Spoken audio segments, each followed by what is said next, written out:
All right, we're gonna call to order the Caledonia Community Schools Board of Education special meeting for June 27th. If we could all rise for the pledge. I Pledge allegiance to the flag of the United States of America and to the republic for which it stands, one nation, under God, indivisible, with liberty and justice for all.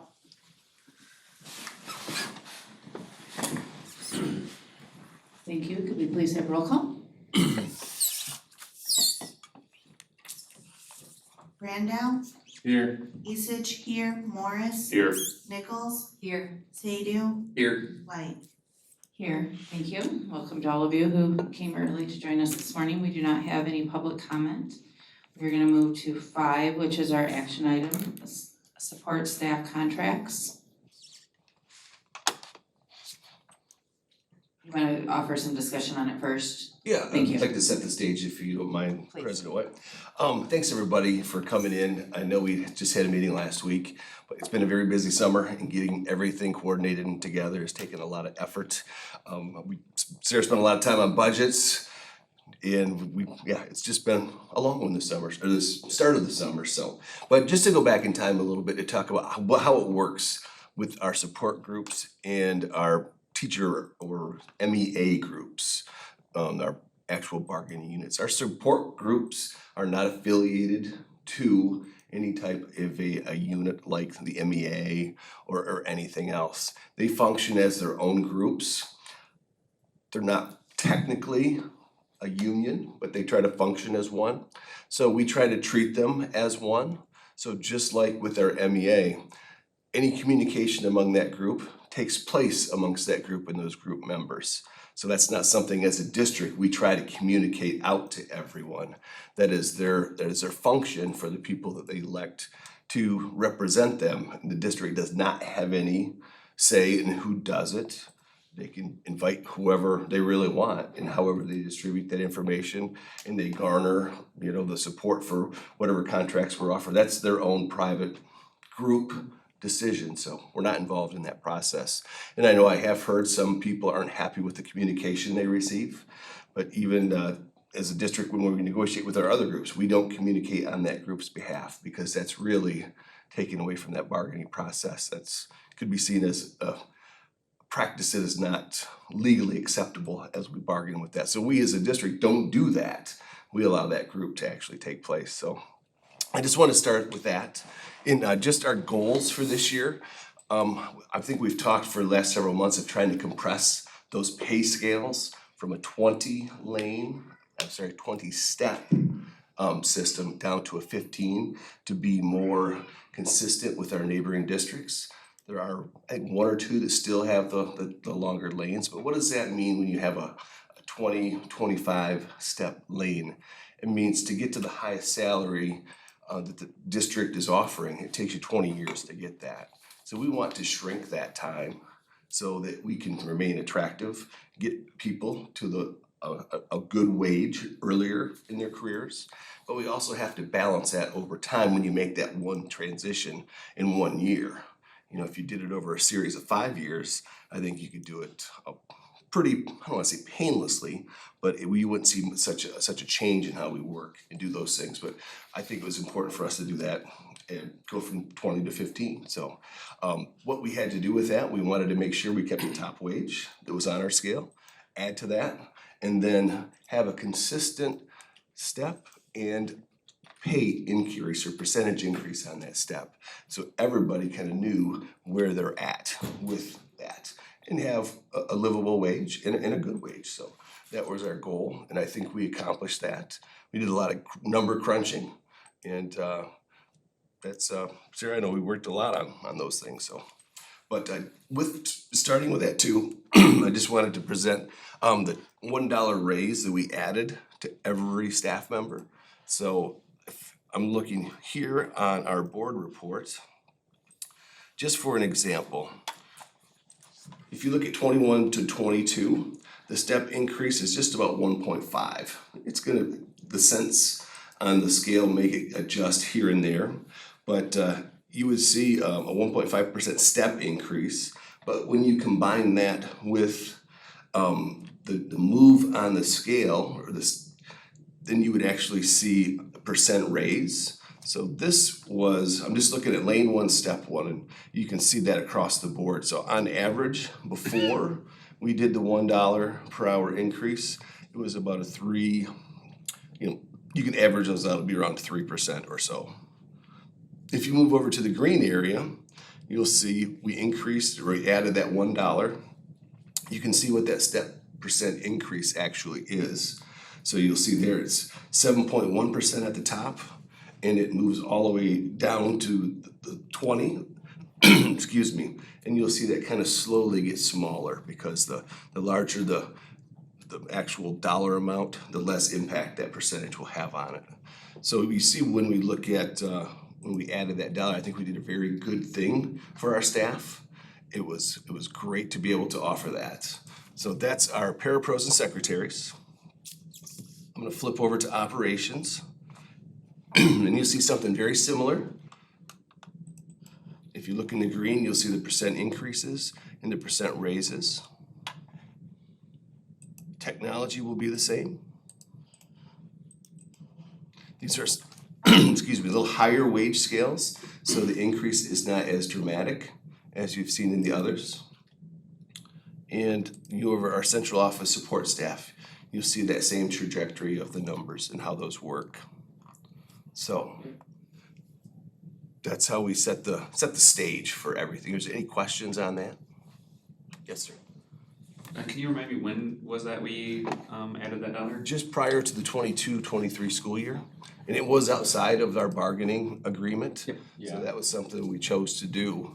And just to add on to that, it was also after we adopted the budget, so it was sometime in July. So when we look at the numbers of how much we were over budget this year, part of that was giving this $1 an hour raise to all of the employee groups after the budget was adopted in June.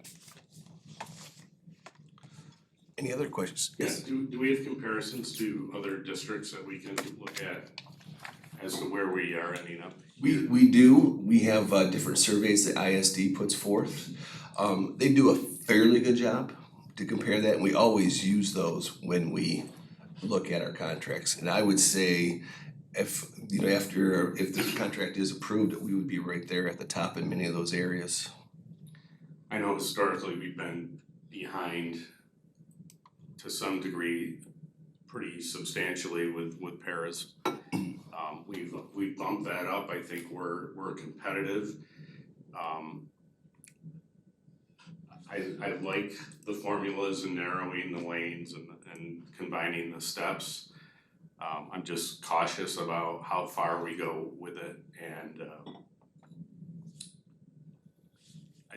it is to the top line, that's for sure, from what I was comparing from committee, so that's just something I'll throw out there. It is up there, so. No, we've done a lot to improve those salaries. So, and I know sometimes when you see, we have the $1, then we have that transition, you have a higher percentage. But as time goes on, we have to really kind of tailor any type of a percent increase, and that's some of the things that we see there. But yes, our support staff works hard. We're working hard for them to get them what they deserve and need. It's not everyone's treated equally. It's gonna be different for each person based on how we transition to that, so. So any other questions? Yes. So the retention items that are listed here. Yes. Are these year to year or are they I one list, time? I listed these things as something that each bargaining group really had, concerns about, and it's something that was very, very important to them. So, and I can go through just some examples for like our paras and support staff. Snow days was very important for them. For them, that ranked up right up there with pay. So, that's something we feel like we wanna be able to retain our people. Sometimes we need them there on those snow days, but if we need them employed with us more than we need that. So I think offering that as a way to, especially our ones that don't work full-time, I think that was a huge added benefit for them use that. So, but that was something they really looked at. In the 25% pay differential at 20, we had a lot of our staff members that have 20 years of service. And to honor that time in, taking them from that 20-year pay scale, giving them something to say, all right, we value you, we want you to stay, please keep staying with us. So that was the reasoning behind that in all of the different contracts as well. So the 25-cent differential? Yeah. Is that an hourly rate that's it? That's an hourly rate, yes. Okay. Yep.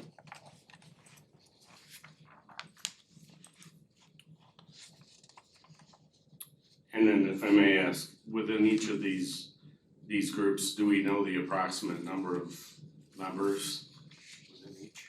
I don't have that right off the top of my head. We could count it out for you. We have it on a spreadsheet, so. Yeah, I think all told, we're talking about over 300 employees, somewhere in that neighborhood. But I don't know the breakdown. The breakdown, For each group. yeah. We can get that for you. Yeah, I think that'd be helpful moving forward to know what size these member groups are. And also, do we have contracts for each of these groups, and could that be shared with us too at some point? Sure. But yeah, we do have in the group contracts for those, yes. Thank you. Can you talk a little bit about I think it was it is the technology group where you have the move one staff member to an individual Yes. contract? Yeah, that is something that this individual, he's the most tenured member of our technology department. Oftentimes, you work outside of your hours, and I think for our tech group, it's being seen as one of the leaders in the group, which that individual is. I think it's important for that. Someone we can call on in the middle of the night. I'm not sure if they know what they're getting themselves into, but just something to value their time and commitment here, and actually putting them in a supervisory type position so they can help and really have someone that really knows our systems inside and out, and it's gonna stay here for a long time. So it's planning really for succession if someone, the person that's above them leaves, because we do have another contracted or individual that does all of our network maintenance and things there. To lose that position would be very difficult. To bring someone in and just slap them in there without knowing how we operate. So that's the reasoning behind that. So that plan would always be to keep somebody in that role That's my goal. long term, okay, That's- just wanted to make Yes, sure. that's my Okay. goal, and as we age, Florida sometimes sounds good, and you hear rumblings of those things, and you wanna be prepared for that if they should go, because our tech people are very mobile. I mean, Absolutely. we've got to continue working on that group, because they will leave us if we don't, so we need to give them reasons to stay, so. And it's also, if I can just add, that tech group, I think last time we had to make some adjustments to try to bring them closer to market rate. Because with people being able to work remotely now, the money that they can make, the better they are, the harder it is for us to retain them. So that's another example where Mr. Kingsbury is mentioning we have to treat different people differently because of what they can command out in the market. When you did your summary too, I think we should make note, I wanna make sure that I understand. So when we talked about the average increases based on the scale, none of those factored in that automatic dollar that all the No, support staff receive, so that is above and beyond. That is above and beyond. Okay, I And just wanna make sure that was clarified, okay. in the 20 to 15-year transition is not factored in. I played around a lot trying to figure out a percentage of that. Right. And it's hard to, make that determination, but I think it's a big increase to our scale. And one of the things that we wanted to do is make sure everybody saw a consistent raise through time, as opposed to someone seeing a 13-cent increase, for a raise. And now that combined with a step, as Mr. Moore said, we're very, very competitive, and that was our goal. And our people deserve that, but we do have to be competitive with our counterparts so that we don't overspend, but attract the best people that we can. Absolutely, but I can understand where the confusion comes in because it's not easy to break down into this is a percentage. Right, it's, and for every person is different. And I am pleased that we could pay that dollar, that extra year early off schedule, so that was the ability to do that was a great thing, so thank you. Are there other questions, Tim? Yeah, the technology person that is in a standalone, is that a salaried position or is that hourly? It would be salaried, yes. Okay, and that would be a manager like exempt then? Yes, Okay. that's correct, yep. In technology, that's one of those fields where having that expertise and just being able to empower someone to do that is very helpful as well. Any additional questions? All right, thank you very much, thank you for the time spent and all of that. All right, I would look for a motion for support staff contracts. I move that the board approve the negotiated contracts for the CESSA, CTG, COG, and COSS bargaining groups. I have a second. I support it. Second by Tim. Any further questions or comments? May I please have roll call? Brandau, Yes. Isich, yes, Morris, Yes. Nichols, Yes. Sadoo, Yes. White. Yes, motion carries. Thank you again to everyone. I just need a motion to adjourn. Motion to adjourn. Second, please. Second. I don't wanna speak over everybody, but Second by Jennifer. All in favor, say aye. Aye. Any opposed? All right, thank you very much. Thanks to the board.